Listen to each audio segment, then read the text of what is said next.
Texas sues to prevent Biden from recommending abortion drugs. The Biden administration reminded pharmacies in July of their duty to fill prescriptions without discrimination, including for medications that cause abortions, many of which can also be used to treat other ailments. Become a subscriber to The Brief, the Texas Tribune's daily newsletter that informs readers of the most important Texas news. Attorney General Ken Paxton filed a lawsuit on Tuesday to contest a directive instructing pharmacists to fill prescriptions for drugs that induce abortions. This is the most recent attempt to thwart government initiatives to safeguard access to abortions. The U.S. Department of Health and Human Services issued instructions to the 60,000 retail pharmacies in the country last summer, only a few weeks after Roe v. Wade was overturned, reminding them of their obligations under federal civil rights legislation. The guidance stated that pharmacies are prohibited from discriminating on the basis of race, color, national origin, sex, age, or disability when dispensing prescribed pharmaceuticals since they receive federal funds, including from Medicare and Medicaid. The advice was not intended to invalidate state laws, such as Texas' almost complete prohibition on abortion, which makes it a crime to even give drugs with the intention of ending a pregnancy. Instead, it emphasized side issues including the usage of drugs that cause abortions to treat other ailments.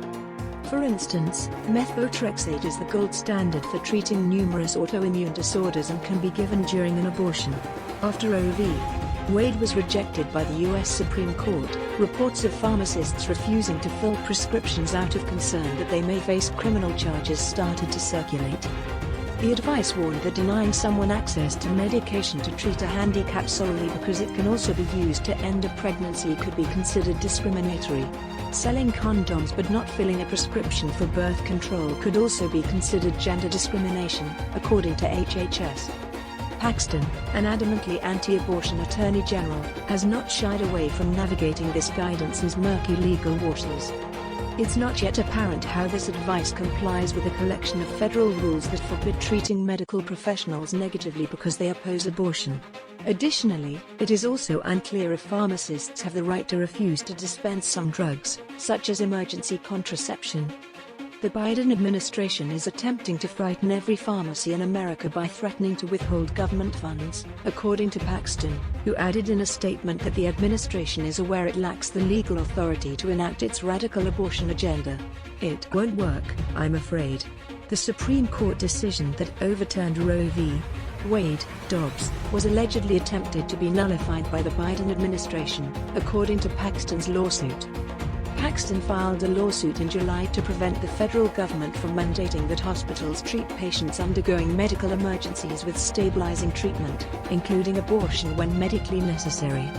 In Texas, a federal judge ordered an injunction to stop the guidance. In contrast, a federal judge in Idaho issued a decision to stop a portion of that state's abortion statute that contravened the advisory. The July legal action, like the one filed on Tuesday, was brought in a single-judge district, all but ensuring that it will be heard by a conservative district judge chosen by former President Donald J. Trump.